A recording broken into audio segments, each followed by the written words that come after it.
Sejam bem-vindos ao programa Papo Saudável e estamos aqui para tornar o seu dia muito mais incrível, é claro, né? Com bem-estar, com assuntos de qualidade, com conteúdo de forma leve e agradável. Seja muito bem-vindo, meu amigo Eudécio, para mais um programa, né? Sim, minha amiga Rogéria, um prazer enorme estar aqui, de fazer o programa para vocês que estão do outro lado. E hoje nós estamos com um programa muito interessante, um tanto quanto polêmico para uns, mas um programa de gente feito com gente. Não é isso, Rogéria? É isso aí, meu amigo.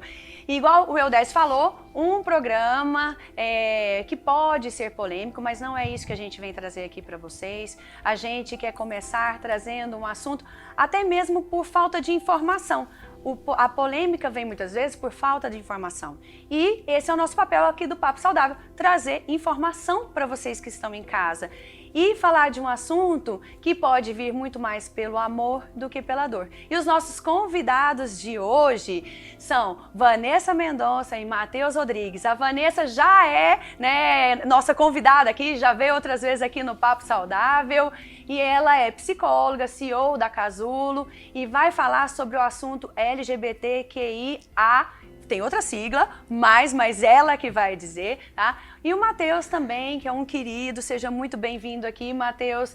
Ele é autodeclarado soro positivo, HIV, e faz um trabalho lindo nas redes sociais dele, ele é um digital influencer, falando sobre o assunto, trazendo o assunto à tona, para que a gente tenha muito mais informação e acolhendo o público LGBT, o público mais e também, por que não, vocês que estão em casa, tá certo? Vanessa, seja muito bem-vinda, nossa psicóloga de coração aqui do Papo Saudável. E você alegria, também, viu, Matheus? Que alegria ouvir isso, gente. Muito obrigada. Realmente, eu me sinto assim no sofá de casa, né? É uma satisfação enorme estar aqui.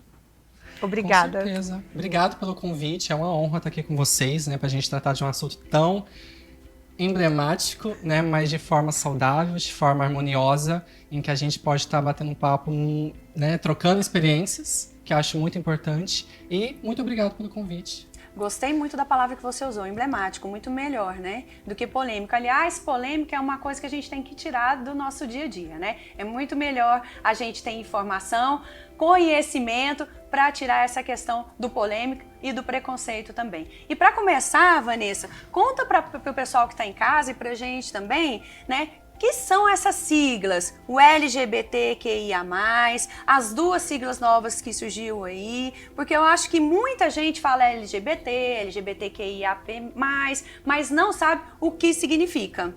Ok, é uma pergunta muito importante, né? A gente já começa esclarecendo. Já começar com pergunta olha que beleza. Né? Para não perder tempo. Que coisa boa. A última convenção, né, é LGBT, né? Mas já está em LGBTQIAPN+, né? Já esticou um pouquinho, né? E que bom que esticou, porque aí vai trazendo de uma forma mais ampla, né? Toda essa diversidade de gênero, né? E vai agregando cada vez mais, agregando, né? Trazendo aí do mais, que quer dizer as outras diversidades, né? Vai tirando do mais e colocando isso mais em destaque, né? Então, L é lésbicas, G, gays, B, bissexuais, T, transexuais e travestis, Q, queer, I, intersexo, A, assexuais. Agora vem o plus, né, que esse ano chegou como novidade para nós. Os pansexuais, né, que é o P, e o N, o gênero neutro. E o maisinho sempre vai estar ali, porque ele é muito importante, né? O mais, ele vai agregar aí a diversidade que ainda não está exposta na sigla. Vanessa, mas ainda tem um pouco de confusão. Até gay vai muito bem, o bissexual vai muito bem, mas esses transgêneros, o queer, né? O queer, gênero neutro, né? Por favor. Essa diversidade, ela tem sido mais evidenciada, mais destacada, né, ultimamente, depois dessa última convenção, que se não me engano aconteceu em 2018, a última convenção, porque traz, o intersexo também não é muito conhecido, né, porque eu vou falar um pouquinho dele também, né. Sim. O intersexo, lembra que antigamente as pessoas eram chamadas de hermafroditas, né, então são pessoas que nascem com as duas genitálias, né, hoje não é mais hermafrodita, esse termo foi atualizado, então é intersexo, né. De novo aí que tem, são os pansexuais, né? O pansexual, eu sempre gosto não de comparar, mas de explicando o bissexual, né? O bissexual, ele tem a orientação sexual que ele gosta de meninos e meninas, vamos falar bem dentro do senso comum mesmo, né? O pansexual, ele gosta de pessoas, né? Então, o pansexual, ele vai se relacionar com pessoas trans, com pessoas gays, lésbicas, né? Então, o pansexual, ele é mais abrangente. Independe do sexo, é isso que você quer dizer, né? Independe Ele do sexo. Da mente da pessoa, de conviver ligado com aquela à pessoa. orientação sexual, né? Então, a gente precisa separar essas coisas, estar bem separadinhos. O que é orientação sexual, o que é sexualidade e o que é identidade de gênero. Todas essas coisas têm uma caixinha distinta, separada para serem explicadas. Nossa, é difícil, é realmente queer, importante a gente trazer isso para vocês. Queer é um gênero mais fluido, né? Que tem uma identificação um pouco mais fluida. Continuo não entendendo. Tem alguma coisa que ainda não... O queer tem uma identificação mais fluida. Ele pode, não é oscilar, mas ele pode transitar entre uma coisa e outra. Então, por isso a gente chama de um gênero mais fluido, queer sexual. É um bissexual... Não é um bissexual. Bom. É um queer sexual. É um queer sexual. Por exemplo, eu posso dar... Vai lá, Esses dias Matheus. eu vi nas redes sociais um fotógrafo que ele é bem dinâmico e sai fotografando diversas pessoas pelo mundo, de personalidades, gêneros, identidades totalmente diferentes da realidade. E ele, se eu não me engano, foi um queer que ele encontrou na beira de um lago, de um rio, e ele era sexualmente homem, mas ele estava vestido como uma roupa mais descolada, como se fosse uma beca, um vestido, vamos dizer assim. E ele se sentia bem com aquilo. Ele sai fora do padrão de vestir uma calça, jeans ou uma camiseta, mas se sente bem em vestir aquela túnica, aquela como se fosse um vestido, né? Ele se sente bem com aquilo e para ele tá tudo bem. Tudo bem, ele se sente bem vestido uma calça jeans, uma camiseta, um vestido ou uma saia. Para ele, tanto faz como tanto fez. Ele está se sentindo bem com aquilo daquela forma. Se não me engano, seria basicamente isso. É exatamente isso mesmo, né? Vai um pouquinho além da vestimenta, porque está inserido também dentro da sexualidade, né? Então, é fluido nesse sentido. Mas é uma boa forma de explicar, né, como uma pessoa queer se identifica e se manifesta para o mundo. Até mesmo, né? O jeito da gente se vestir é uma coisa que vem de dentro para fora, né? O jeito que você se sente bem e se sente confortável. E, Matheus, como é que você vê isso e a importância dos termos, dessa legenda, frente à sociedade? Você tocou num assunto bem interessante e eu até gostaria de reforçar uma terminologia que você mencionou ao me apresentar. Que essa questão da terminologia ela é muito importante hoje na sociedade, porque, querendo ou não, essas terminologias elas trazem um pouco de estigmas, preconceitos, de certa forma. Quando você me apresentou, você disse, se eu não me engano, soro positivo?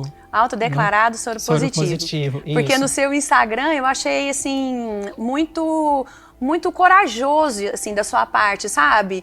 Porque eu acho que a gente não tem que ter título, eu sou isso, você é aquilo. Na verdade, isso nada deveria existir. Existe porque a gente tem ainda a questão do preconceito. Então é muito bom bater no peito e falar assim, sou, e daí, estou aqui, quem gostar de mim, a sensação que me dá é essa. É isso. Quem gostar de mim, eu sou assim, quem não gostar tá ok também pra você, entendeu? Essa é a realidade mesmo, né? Quando eu me propus a trazer essa realidade para as pessoas, foi exatamente por causa disso. Quem quiser se relacionar comigo, se relaciona, será muito bem-vinda, Caso você não queira, beleza, vida que segue, cada um segue com o seu pensamento, com a sua realidade, com as suas crenças, e a vida é dessa forma, né? A gente não pode ficar preso, né, a esses estigmas, a esses paralelos, né, de tabus. Rótulos, né? Rótulos, exatamente. E a gente tem que seguir dessa forma, né? Quebrando, mostrando para as pessoas que, poxa, não tem nada demais viver com HIV, sabe? Isso não torna a pessoa diferente de você. Entendeu? Antes de tudo, vem o ser humano, vem a pessoa, né? O vírus, ele vem depois. Lindo, né? E quando surgiu o HIV, né? Perdemos o Cazuza, perdemos o Fred Mercury, que até hoje eu não conformo. Ícones, né? Para mim, o maior cantor que eu já conheci, né? Fred Mercury. Mas havia muito tabu, muito preconceito com o soro positivo. Dava medo nas pessoas, e isso faz muito tempo, né? Eu era bem mais jovem. E hoje a sociedade vê isso de uma maneira bem mais branda. Você sente, por se declarar, sente algum tipo de rejeição? Não tenho rejeição nenhuma, vivo numa boa, por onde eu transito, tá tudo certo. Não, querendo ou não, existe ainda assim isso, né, para disseminar totalmente, né, esse preconceito, infelizmente ainda existe. Eu vivo com HIV já há 5 anos, né, e no decorrer desses anos, obviamente, já passei por diversas situações onde eu fui rejeitado por viver com HIV. E, de qualquer forma, não deixei isso me abalar, obviamente, né, são várias questões que possibilitaram o meu amadurecimento dessa visão, né, de viver com o vírus, mas no primeiro momento, quando eu me posicionei nas redes sociais, eu tive uma carga positiva muito grande, sinceramente, era uma coisa que eu não esperava, sabe? De apoio, sabe? Tanto no meu primeiro post, eu tive quase 1000 comentários de pessoas, tipo... Uau. Incentivando, sabe? Poxa, caraca, que interessante, parabéns pelo seu posicionamento. E, sinceramente, aquilo me deu um gás de incentivo, sabe? Poxa, realmente tem preconceito? Tem, mas não tanto quanto na década de 80, década de 90, que realmente era aquela coisa com mais abrangência, né? Hoje tem o preconceito, mas não tanto, mas tem. Infelizmente tem. E é até importante a gente trazer isso para vocês, porque hoje a gente não está trazendo a visão médica da doença, do HIV, né? Mas sim o posicionamento humano, posicionamento psicológico. Nem sempre a pessoa que é soro positivo, ela está doente naquele momento, entendeu? Então isso é importante a gente falar.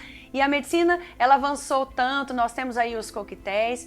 O importante é você se cuidar, é sempre bom a gente falar sobre cuidados, né? Mas aqui tem uma pessoa, um ser humano que abriu as portas, né, da sua saúde, do seu coração e falou assim, eu tô aqui, você pode conviver comigo se você quiser, mas ser soro positivo ou não vai fazer a diferença. O importante sou eu, Matheus, como eu vim, como eu sou e como eu quero me posicionar, né? Géria, eu poderia fazer só um posicionamento novamente Pode. sobre o seu... Eu até estava falando anteriormente, mas acabei distorcendo um pouco o assunto sobre a questão da terminologia, correto?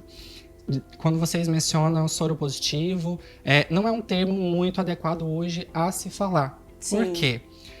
A OMS, né, a Organização Mundial de Saúde, mais a UNAIDS, de uns anos para cá, eles vieram trocando alguns termos referentes à pessoa que vive com HIV. Né? E isso é um aprendizado para nós, né?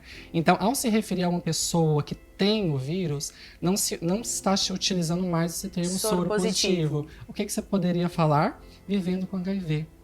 Entendeu? São terminologias que para muitas pessoas... Até porque soro positivo é para tantas doenças, né? Acaba que esses termos trazem um estigma, né? E até se torna um pouco ofensivo para algumas pessoas. Então, ao você se referir a alguma pessoa que tem o vírus, pessoa vivendo com HIV é o termo mais adequado de se falar. E na sua rede social você coloca soro positivo ou vivendo com HIV? Vivendo com HIV.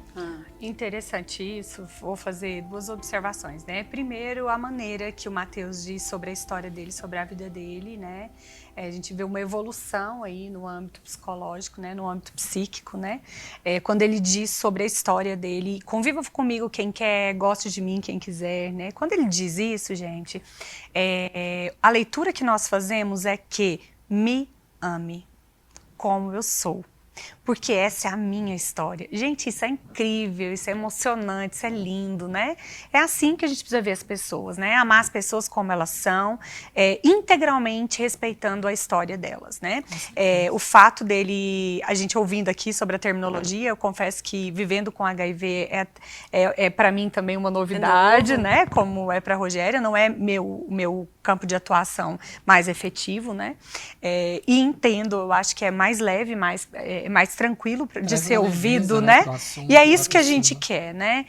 Todas as vezes eu sempre oriento as pessoas, né? Qualquer dúvida que tiver sobre qualquer terminologia, né? Ou sobre qualquer maneira de tratar o outro, é importante a gente perguntar como você gosta de ser tratado. Né? Ou de ser chamado. Ou né? de ser chamado. Como essa terminologia fica melhor, né? É assim que a gente se integra e vai aprendendo, né? Olha só, né? Eu já acabei de aprender agora aqui. E são tantas terminologias, se a gente for falar muito, a gente abrange muita coisa. Como Mas na minha área, é basicamente né? isso. Vão ter que inventar uma palavra, porque vai chegar uma hora que não dá para decorar mais não. Sim. É como na minha área, né? Quando eu falo a sigla, as pessoas já me olham e falam assim, nossa, mas já aumentou? Como que é isso e tal, né?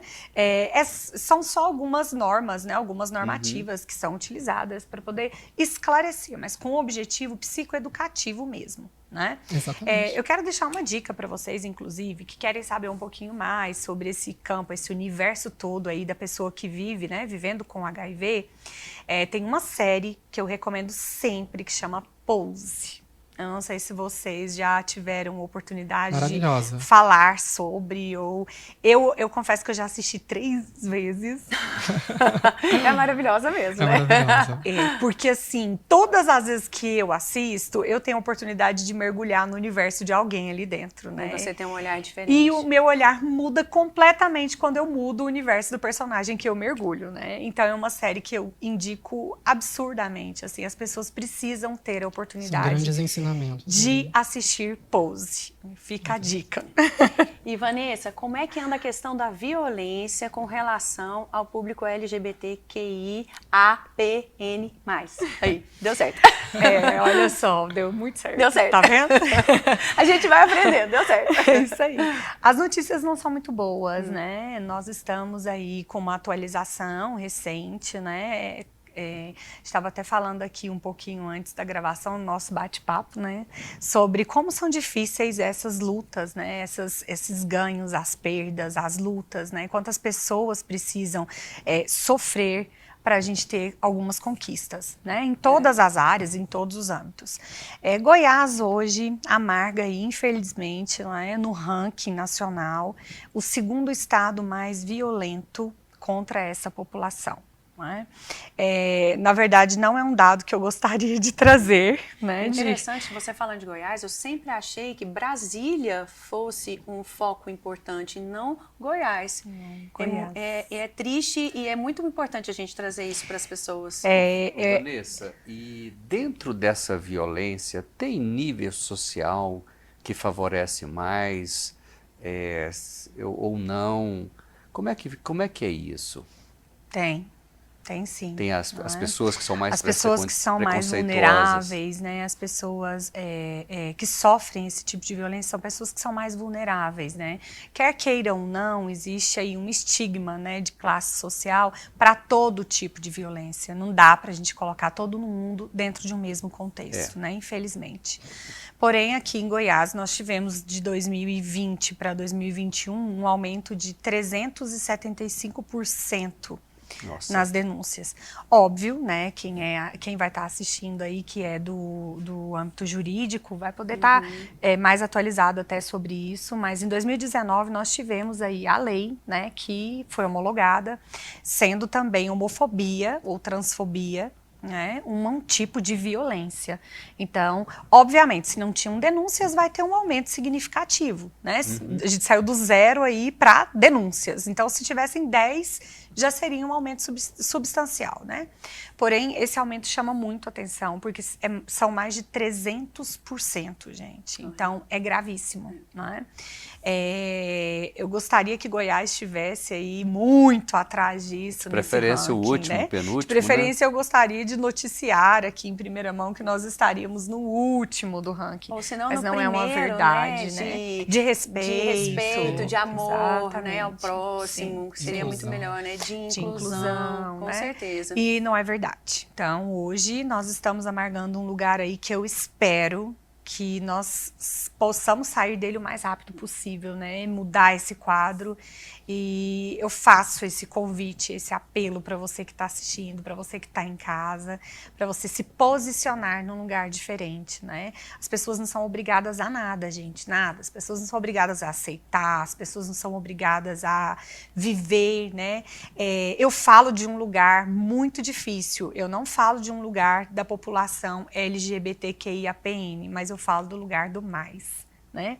Assim como eu, Décio, Rogéria, nós podemos estar agregando o mais. Não é preciso, não é necessário ser da população para lutar por esses direitos, para lutar por respeito. Né? Não é necessário ser da população para lutar por uma causa que tem gerado o ápice da violência, que são mortes. Então, a gente não precisa ter um símbolo de divisão, né? Aqui são héteros, aqui são os mais, né? E ali o LGBT, enfim. A gente pode somar, que é para isso que o mais serve, agregar, incluir, né? Porque afinal, todos somos seres humanos, né? E isso é muito importante. E não faz a menor diferença o que, né, Matheus gosta, Vanessa gosta, Rogéria gosta, eu gosto. Para o convívio, isso não faz a menor diferença, né?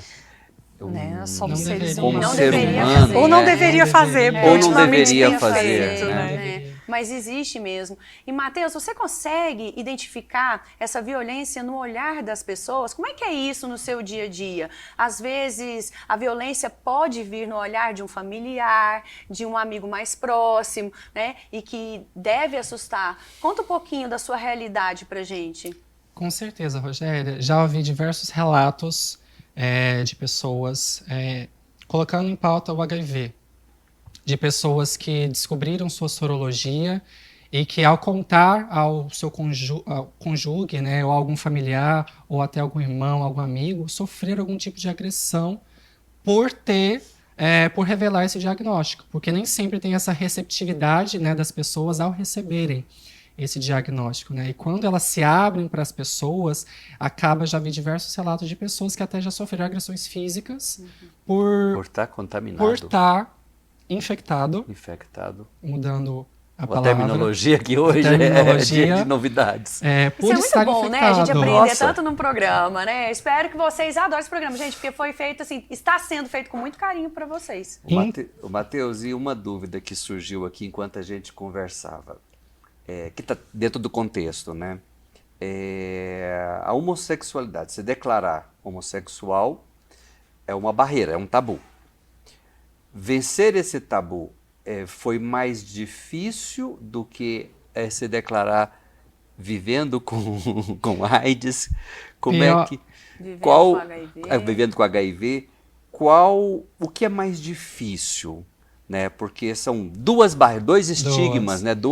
Você tem que sair do armário 2 vezes, que a gente fala, né? A gente sai do armário da questão da homossexualidade e também sai do armário da questão sorológica, né? Por estar vivendo com HIV.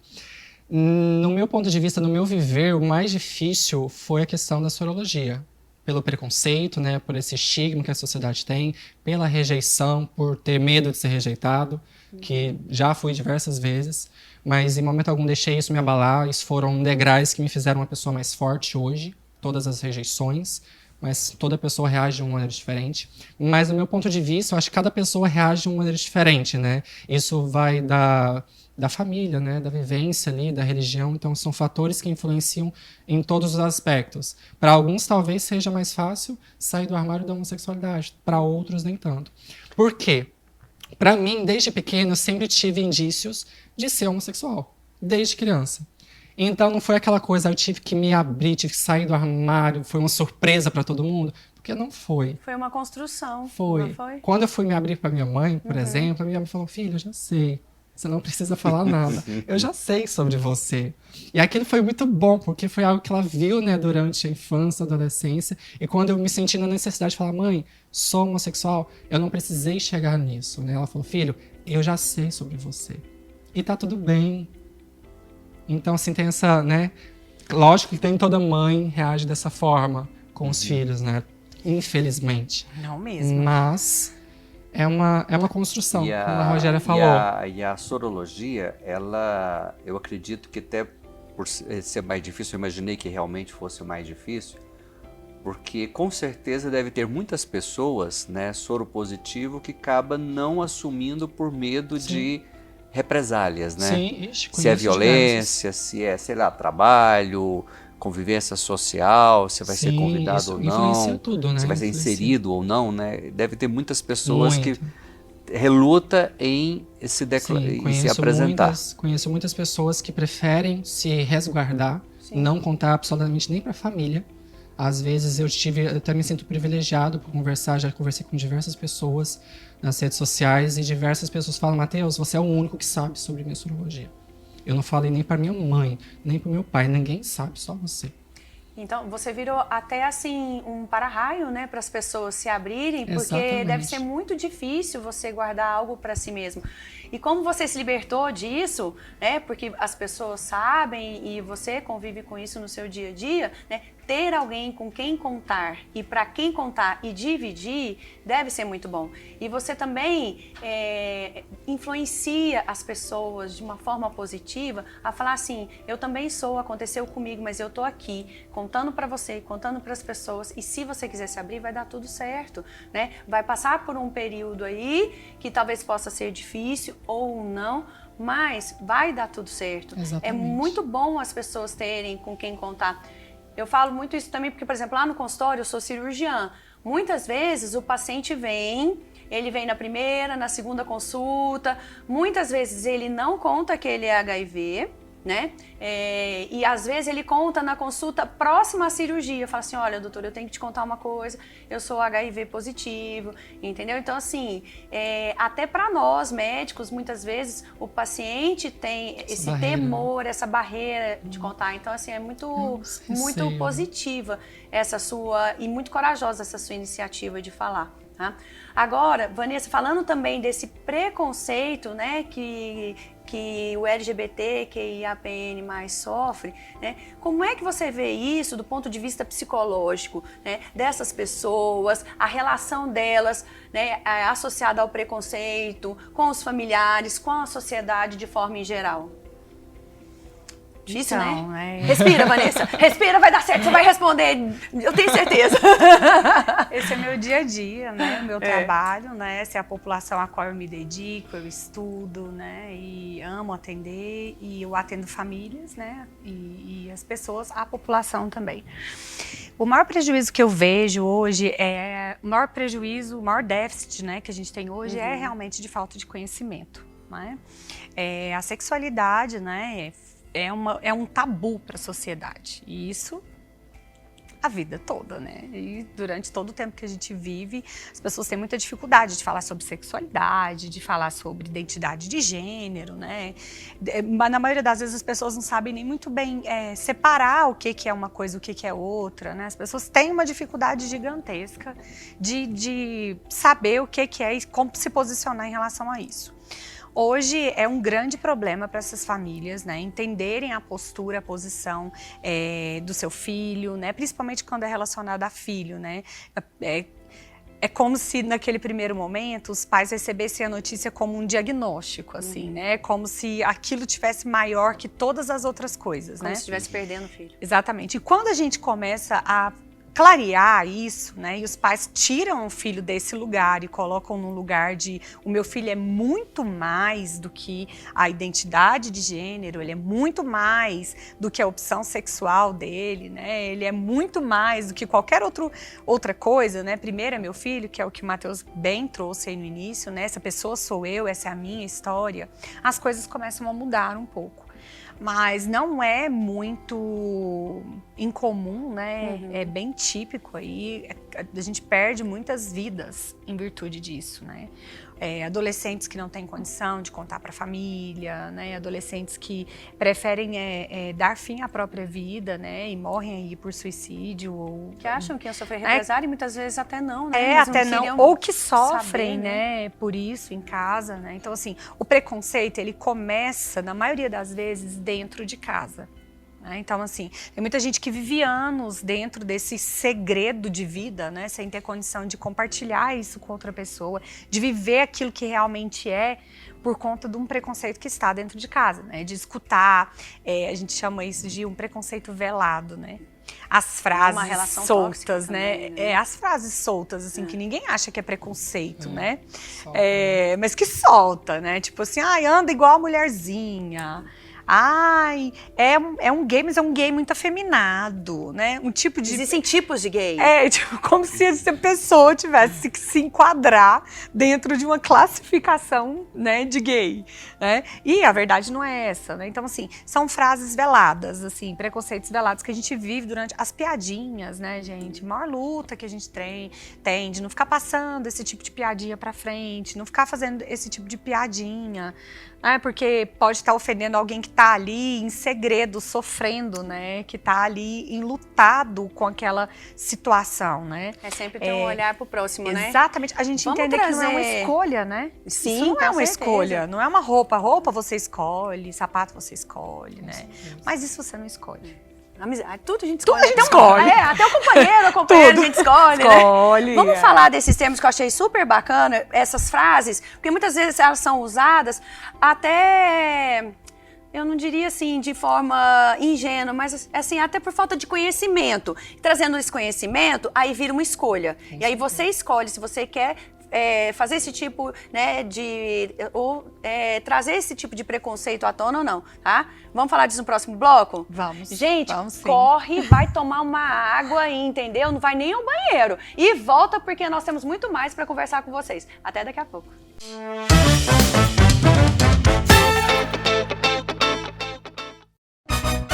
Arroz com salsa? Arroz cristal, feijão cristal. Arroz cristal, feijão cristal. Arroz com feijão, feijão com arroz. Arroz cristal, feijão cristal. Arroz cristal, feijão cristal. Não é que dá certo? Arroz cristal, feijão cristal. Arroz cristal, feijão cristal. Arroz e feijão cristal. Pureza em forma de grãos.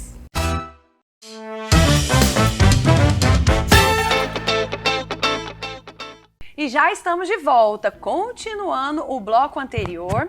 A Vanessa vai trazer aqui pra gente, ou, aliás, ela trouxe pra nós umas frasezinhas que são muito utilizadas no nosso dia a dia e que é importante a gente estar aí conhecendo até pra não utilizar mais, né, gente? Pra gente aprender. Vai lá, Vanessa, quais são as frases? Por favor, gente, né? Tá lá no bate-papo entre amigos, de repente aparece assim, do nada, né? Eu não tenho nada contra, mas... Quem nunca? Né? Quem Sempre nunca tem. ouviu isso? Gente, já tem contra, né, gente? Se falar essa frase, exige até falando que tem contra. Não precisa ser, né? Tem contra, né? Mas essa é até a branda. E as outras? Branda, tem mais, né, Vamos gente? evoluir Tem um mais. pouquinho Eu tô aí no fazendo a preconceito. cola aqui, porque no Instagram Faz a da cola, clínica faz tem a cola. todas as frases. E detalhe, todas essas frases que eu coloquei no Instagram, que eu fiz o post no Instagram, foram tiradas de realidade de consultório. Os meus pacientes casos trouxeram reais. as frases que mais ofendem, que mais machucam, né? São frases reais, isso mesmo. Prefiro um filho morto do que filho homossexual. Essa é forte. Essa é forte e eu quero chamar um pouco de atenção para essa frase especificamente, porque ela é uma frase que talvez seja a mais letal, né? Porque assim, ela traz De uma verdade, né? série de coisas, né? Essa frase ela traz aí intolerância, ela traz é a frase violenta, né? Ela demonstra totalmente, assim, a preferência, então já faz uma exclusão. Não te dá a oportunidade Né? de aceitação. Exatamente. Imagina uma pessoa que tá ali lutando, né, contra isso, porque, gente, não pensem vocês que é assim, ó. Uma vez eu ouvi outra frase, né, cômica, numa mesa de restaurante com um monte de casal de amigos do meu marido, que até pode estar nos assistindo. Ele disse... Oi. Oi, eu de novo. A gente ali e tal, de repente, essas frasezinhas, né? E aí a gente vai ouvindo e aquilo pra gente já é homofobia, né? Pra gente aquilo já vai ofendendo mesmo, né? Não, porque ser gay agora tá na moda. Tá na moda, ser gay agora tá na moda. É o seguinte, a pessoa acorda, eu vou ser gay. Ser gay tá na moda. E na época, tava passando uma novela, que eu não tô lembrando o nome da novela, mas tinha um gay, assim, maravilhoso na novela, né? E essa pessoa falou que não, tava todo mundo entrando na moda do personagem lá, né? Aí eu parei o jantar, assim, olhei, né, com muito bom Você humor. fala? Já tinha tomado uma taça de vinho, né? Pode, né? Aí eu falei, mesmo? Então amanhã você pode entrar na moda. E acordar e falar, agora eu sou gay. Né? Então, assim, fiz uma piadinha, né? Um pouco, assim, humor negro, mas era necessário naquela hora, né, gente? Porque não é moda, né? Não é vontade, não é...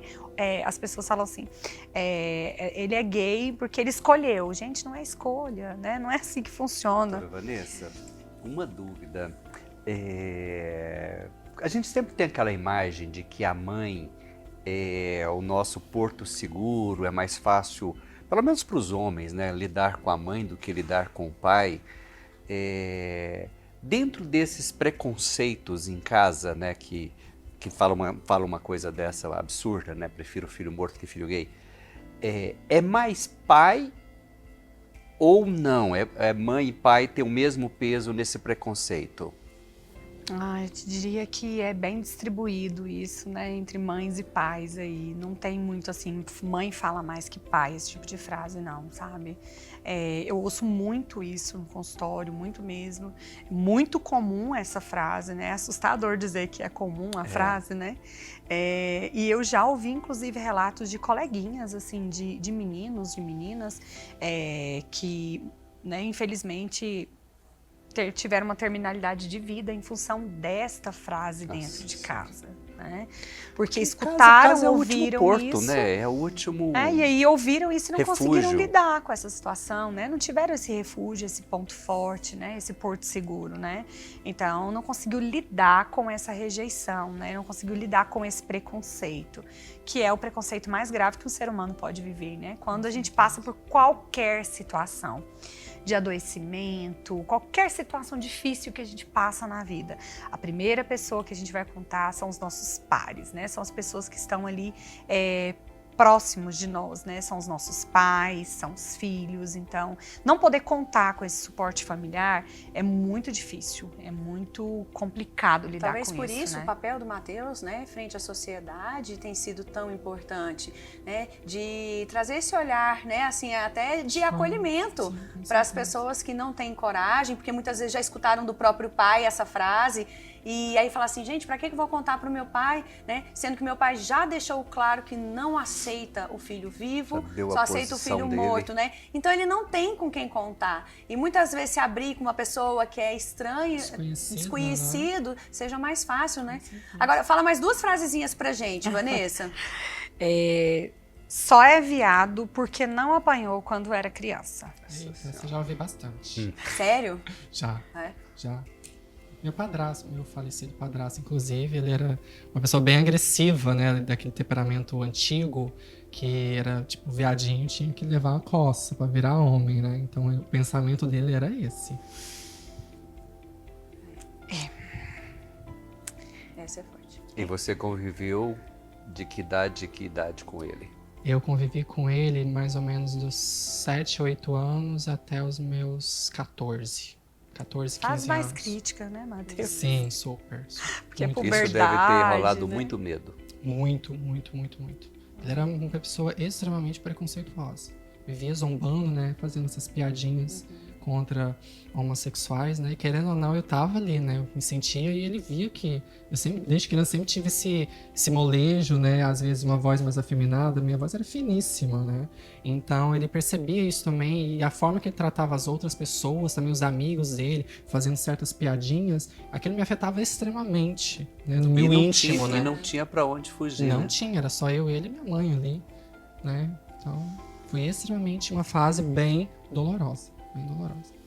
Infelizmente. Outra frasezinha aqui, faço piada de gay, mas não tem nada contra. Gente, sério, né? Não dá pra fazer piada e não ter nada contra, né? Do que a gente faz piada, né? Qual é a função, né? Estou analisando aí, fazendo uma análise funcional de uma piada, né? Qual que é a função comportamental que existe atrás dessa frase, né? Atrás dessa piada. É ficar passando isso em grupos, né? Em redes sociais e levando isso para outras pessoas, né?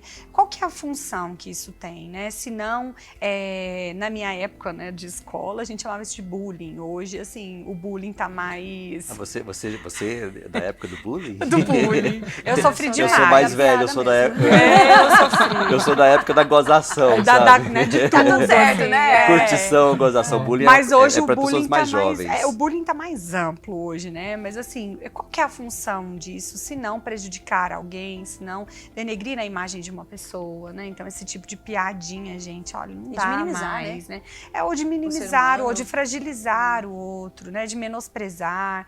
Então assim, sempre vai existir alguém que tá ali. Gente, sempre vai existir alguém ou da população LGBTQIAPN+, ou alguém que tem um parente, né? Ou alguém que está inserido nesse contexto, né? Sempre vai ter alguém ali por perto que pode ouvir aquilo e não se sentir bem. Para quê? Essa é a pergunta. Agora, Matheus, eu queria que você contasse para as pessoas como é que foi para você, do ponto de partida que você descobriu o HIV, né? A receber a notícia, digerir essa notícia e transformar e ressignificar a sua vida com relação ao HIV. Onde procurar ajuda, para ajudar também pessoas que estão nos assistindo. Com certeza. De forma sucinta, eu descobri o HIV há 5 anos atrás, através de outra infecção sexualmente transmissível que eu também tive, que foi o HPV, que é uma infecção similar, né, ao HIV, porém tem tratamento. Por curiosidade, né, surgiu o HPV, quem não conhece, são verruguinhas que surgem nas genitais, tanto femininas como masculinas, que vai se proliferando e vai crescendo. E desculpa só te interromper, tem vacina, viu, gente? Inclusive para as crianças, começa a partir dos 10 anos, se não me engano, tá? Então, assim, para você não passar HPV para as pessoas, existe vacina para isso. Exatamente. Pode falar. Obrigado pela pontuação, realmente tem vacina. Já tomei todas durante o meu tratamento, eu tive que tomar. Foi uma grande ajuda, inclusive. E descobri por orientação e por curiosidade, eu nunca tinha feito exames de rotina, nunca tinha ido ao postinho, nunca tinha me atentado a fazer esses exames. E por curiosidade eu fui ao postinho de saúde convencional do próprio setor. Fui lá, marquei uma consulta, expliquei minha situação para a médica e ela me encaminhou para um urologista na época, até me encaminhou errado, que deveria ter sido, se eu não me engano, coloproctologista, que é especialista também nessa área. E foi quando ela me passou uma série de exames, eu tinha que fazer uma pequena cirurgia na época para remover as verrugas, né, que surgem.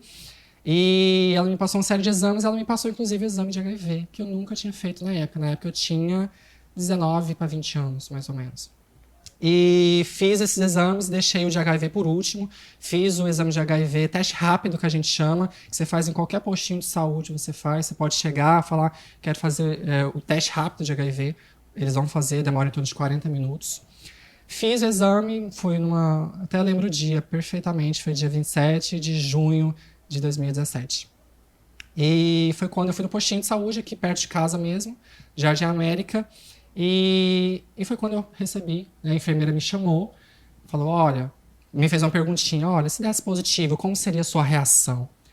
Aí meu coração, meu coração já ficou eufórico, mas eu mantive no controle, falei assim, eu sei que tem tratamento, então a forma mais viável é buscar tratamento, né, e seguir minha vida, né, da forma possível.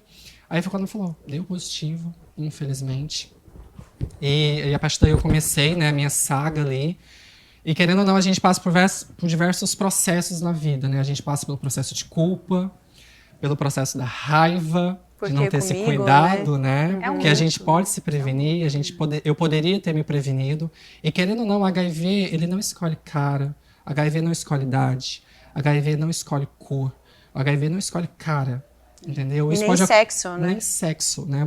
Qualquer pessoa está sujeita a isso, né? Então eu passei por diversas fases da minha vida, de processos de amadurecimento que me favoreceram muito a me posicionar nas redes sociais, né? Por eu ter passado por diversas rejeições da minha vida. E, como eu mencionei, foram degraus que foram me tornando uma pessoa mais forte. Tendo o domínio do assunto, eu comecei, né, a me informar mais, procurar o conhecimento necessário. E aí, nesse ponto, a informação fez toda a diferença na sua vida? Totalmente. A informação, é igual eu sempre falo para as pessoas, informação é poder.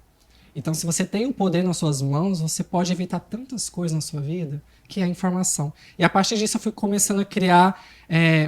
eu sempre falo para as pessoas, às vezes, o auto preconceito com a gente mesmo é a primeira coisa que tem que ser quebrada, porque muitas das vezes o preconceito vem de nós mesmos. E a gente tem que quebrar isso a partir de nós, para poder quebrar o preconceito que está fora.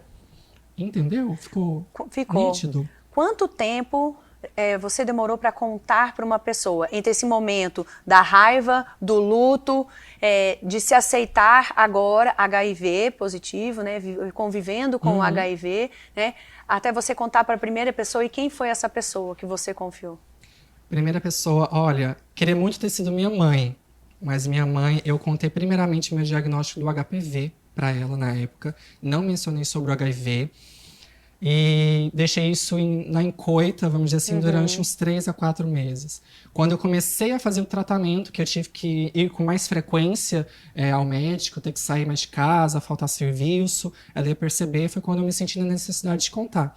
Mas meu primeiro contato foi a alguns amigos meus, que eu tinha mais próximos, que eu sentia uma afinidade mútua, que eu saberia que eu poderia contar com eles. Foi, se eu não me engano, 1 ou 2 amigos, né? Foi a Carol e um outro amigo meu que eu não me recordo o nome dele. Enfim, aí foi esse processo. Aí depois eu contei para minha mãe, me abri para ela, né? Que eu tinha esse contato maior com os médicos, eu me senti na necessidade de contar para ela. E vi no olhar dela como ela ficou triste e abalada. Mas aí foi o momento que eu tive, né? Expliquei tudo para ela. Falei, olha, tem tratamento, já tô tomando medicação, Você já estava no nível melhor, assim, vamos dizer? Já estava tomando minha medicação, já tinha começado a fazer o tratamento. Falei, olha, tá tudo bem, já estou fazendo o uso das medicações. E é isso, né? Mas assim, a gente vê no olhar da mãe aquele... Frustração. Isso, basicamente isso. Né? Medo da perda, né? Sim, né? O Muito. medo é muito bem dito, né? Muito bem lembrado nesse momento. Acontece também quando o filho chega nos pais e conta que é LGBTQIAPN+, né? Os pais têm muito medo desse filho sofrerem preconceito na rua, sofrerem violência, né? Então, assim, para todos os pais, né, que nos veem, né, que assistem o programa, a única maneira de acabar com esse medo é o conhecimento, né? É a visibilidade, é entender mais e melhor sobre o seu filho, porque quanto mais pessoas esclarecidas, quanto mais pessoas que entenderem sobre isso, que souberem quem realmente o seu filho é, né, de verdade, e esse amor que você tem pelo seu filho, menos violência. Única maneira de diminuir o índice de violência, o lugar que nós ocupamos hoje, nessa estatística horrorosa de Goiás, é através do conhecimento, é através da visibilidade e é através desse suporte familiar tão esperado, né, tão desejado, né, pelo Matheus, que atravessou as duas coisas, né? Então, assim, preconceito aí das altas formas, né? Isso que ele descreve é um luto, né? Quando a gente recebe qualquer diagnóstico, luto não é só pela morte de alguém, né? É por algo também. Então, um diagnóstico como esse é um luto, né? Não foi nada projetado, programado. Exatamente, né? foi uma ruptura, aconteceu. né? O luto vem disso, vem dessa ruptura, né? Entre o que é a saúde e ali se sentir num estado mais vulnerável, Sim, né? e ninguém quer, né? Com certeza, ninguém Exato. escolhe. Ninguém assim, escolhe, não é né? algo viver ali a vida toda tomando uma medicação. Então essas fases que o Matheus viveu nada mais são do que as fases do luto, né? Que é revolta, né? Quando a Elizabeth Kubler-Ross escreveu sobre o luto, né? Ela descreveu bem essas frases, né? Não como uma determinação, porque eu acho que vai um pouco mais além disso, mas ele consegue trazer para nós aí quais foram as fases que ele passou depois que ele recebeu a notícia, e aí a gente vê nitidamente o luto que ele atravessou por isso. Foi uma construção. O Matheus, e assim, em termos da vida do dia a dia, o que mudou para você, tirando essa questão de ir ao médico, tomar medicamentos, que limites que isso trouxe ou não trouxe? Como é que é a vida do portador de HIV Vivendo com... vivendo com AIDS, com HIV? Olha, não trouxe nenhuma limitação, sendo sincero. Fez até, como eu posso dizer, me fez abrir minha mente a tal ponto em que eu pude compreender e me posicionar em relação a outras pessoas, em relação à empatia, de você se colocar no lugar do outro, você entender as dores do próximo que está ali.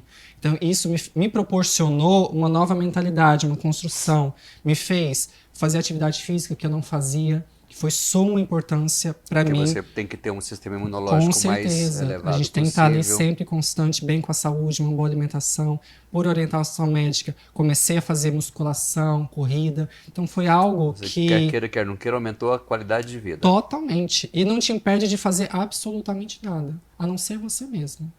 Se impedir de fazer as coisas. Mas, em modo geral, o HIV, ele não te impede de fazer absolutamente nada. Você pode ter filhos, você pode se relacionar, você pode ser feliz. Você pode vivendo com amar, HIV. né? Você pode amar vivendo E com deve HIV. amar, né? Deve amar. Deve se permitir normal. ser amado. Isso. Isso que é importante. Que muitas pessoas, elas se sentem tão presas que não permitem ser amadas por causa disso. Já presenciei diversos fatores de diversas pessoas que, infelizmente, passam e já passaram por isso, e é muito triste, porque a pessoa se prende num mundinho tão promíscuo, sabe? Não se permite ser amado, não se permite se relacionar com outras pessoas. E não é dessa forma, o HIV não te impede de fazer absolutamente nada. Interessante essa colocação. Quem tem HIV, ele se torna obrigado a cuidar muito mais da própria saúde, porque o fantasma está por ali, está Exatamente. rondando. E ao cuidar da saúde, vai ter muito mais vida, com muito mais qualidade do que uma pessoa Sim. não portadora. E a partir do Mas momento não é que todo você... mundo que tem essa visão, Essa cabeça, né, Rogéria? Essa gente, transformação, apesar essa de Matheus ser ressignificação, jovem, né? Ele- não é para todos, assim. Essa E construção que você querendo ou não, fez é muito bonita. E quando você cuida de si, você vai estar cuidando do próximo também. Então, se você está fazendo um tratamento adequado, está cuidando de si, você não tem risco nenhum de transmitir o vírus para ninguém. Mesmo na relação sexual desprotegida, entendeu? Mesmo se você se cortar ali e tiver alguma pessoa próxima de você, você não vai transmitir, entendeu? Tem esse receio. Então, você fazendo um tratamento adequado, fazendo atividade física, se alimentando bem, buscando estar sempre bem consigo mesmo, você vai viver uma vida próspera, saudável e muito bem. Agora, Não nós te impede. aprendemos alguns termos aqui. Então, a gente não pode usar soro positivo, né? Vivendo com HIV. E coquetel também não se usa mais. O que a gente utiliza agora? Medicamentos antirretrovirais. Medicamentos antirretrovirais. E onde você consegue os medicamentos? Seu tratamento é feito inteiro aonde? Meu acompanhamento desde o início sempre foi pelo SUS. Tudo é feito pelo SUS. Você pode fazer também pela rede privada, mas se você não tem oportunidade e condições de ir para a rede privada, você pode fazer pelo SUS. É tudo distribuído gratuitamente, as medicações. Mas aqui em Goiânia seria no HDT ou qualquer unidade de Tem dois SUS? lugares, tem o HDT e tem o CRDT também, que é um lugar onde eu me consulto, sempre me consultei. Foi no CRDT, que é o Centro de Referência de Terapêutica em Goiânia. E também tem o HDT, que é uma boa opção. Então fica esses dois bons lugares para fazer o acompanhamento. O caminho é, se você vai pela rede pública, pelo SUS, como é que você deve se portar? Vai no posto, no CAIS mais próximo da sua casa, ou que você está acostumado. Lá você vai passar por consulta, vai ser direcionado, né, para a especialidade necessária. E a partir daí você recebe, né, os medicamentos retrovirais, quando for detectado que realmente é HIV, né, está vivendo com HIV, e para essas 2 unidades. Então é assim que funciona, tá, gente? Isso é muito importante. E tem uma outra possibilidade também, né? Às vezes as pessoas têm um certo receio de ir ao postinho fazer a testagem, né? Tem esse medo, né? Essa certa vergonha, Não é fácil, né, de fazer, né, que não é gente? fácil. Eu senti isso na perto também, me senti extremamente envergonhado quando eu fui. Mas tem a possibilidade de autoteste farmacêutico, que você pode comprar na farmácia, teste rápido para detecção do HIV, né? É 99,999% comprovado de eficácia. Então, se você tem esse certo receio de ir na rede pública, tem essa opção, né, de você fazer um autoteste lá na farmácia, comprar e fazer em casa mesmo. Não tem Tá vendo, gente? Vanessa, facilidade. voltando à questão LGBTQIAPN+. Eu adoro, eu tenho uma verdadeira paixão por essa doutora psicóloga aqui. É um presente que Deus deu para o programa e eu desfruto um pouquinho mais dele na minha vida, no meu dia a dia. Qual a maneira que assim, a seu ver, como que podemos diminuir esse preconceito, essa agressão, essa violência que existe contra essa sociedade? Excelente pergunta, né? Orgulho da piscina. É isso. Só para entenderem, ela se tornou a minha psicóloga, é o meu presente que eu me dou. Esse sorriso aí é desse jeitinho, batendo... Patadas. É sobre isso. Ótima pergunta, né, gente? É sempre através do acolhimento, é sempre através de ouvir o outro, né? É sempre através do respeito, né? A forma da gente diminuir preconceito, gente, não existe uma poção mágica, né? Não tem como a gente falar assim, olha, tem uma receitinha de bolo aqui, você tem que fazer igual aqueles postzinhos de Instagram, faz isso. Não tem, né? É o básico mesmo, né? É o amor. A gente olhar o outro como se, com empatia, né, que é uma palavra tão utilizada, né, se colocar lá no lugar do outro, né, você ouvir, ser um bom ouvinte, acolher. O acolhimento eu acho que é uma das ferramentas mais importantes, né, quando alguém, é aquela coisa, a gente nunca sabe o que o outro está vivendo. Né? O ser humano ele é uma verdadeira caixinha de surpresas, né? Às vezes ali nas redes sociais está tudo muito lindo, muito bem, mas a verdade não é bem aquela. Então, talvez a pessoa... São 2 mundos, né? São 2 realidades, não vou chamar de 2 realidades, são 2 situações muito diferentes, né? Eu diria que ficção e realidade, né? A vida como ela é, a vida como a gente bem gostaria diferente, que fosse. Né? Ou como a gente fantasia que fosse, né? Então, assim, o acolhimento é importante, né? Às vezes a pessoa não está passando por uma situação muito, muito legal, não está numa fase muito boa. Olha só, quando o Matheus fez o diagnóstico, talvez ele podia estar aparentemente nas redes sociais vivendo muito bem, mas estava vivendo um dilema enorme, estava atravessando um luto. Né? E às vezes as pessoas não podiam imaginar que aquilo estava acontecendo. Se o Matheus tivesse algum comportamento diferente, talvez ele não foi acolhido todas as vezes como ele gostaria, né? Porque não dá pra gente adivinhar em que momento aquela pessoa está. Então, ser acolhedor, ser empático, né? Tentar trazer essa situação de uma forma mais amorosa, né? Esses comentários fora de hora, né? Essas coisas assim que a gente acaba agredindo o outro, né? Sem querer agredir, mas agredindo.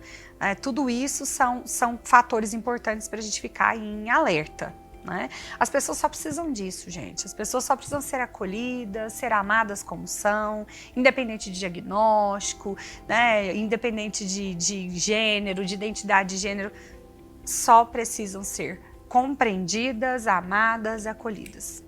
É isso, Exatamente. minha gente. Perfeito, né? Olha, nós queríamos agradecer, infelizmente esse programa acabou, queríamos agradecer a presença da Vanessa, a presença do Matheus, um programa que trouxe muito conteúdo para todos nós, no qual nós conseguimos aprender bastante. E a mensagem que a gente quer deixar para vocês é essa, é a mensagem da Vanessa, é a mensagem do Matheus, é a mensagem do Papo Saudável, também para vocês que estão aí em casa, é que se a gente consegue mudar a realidade, o olhar de vocês que estão nos assistindo, a gente consegue mudar a realidade de uma família, a gente consegue mudar o olhar e a realidade de uma cidade e de um país. Em vez de transformar e ressignificar através da dor do outro, porque a gente não precisa ter esse embate de poder e o ser humano ainda funciona muito com eu sou mais poderoso que você, eu posso fazer isso com você, a gente começa a agir através do amor. Espero que vocês tenham gostado desse programa, essa é a nossa mensagem para vocês. Até o nosso próximo programa Papo Saudável. Fiquem com Deus.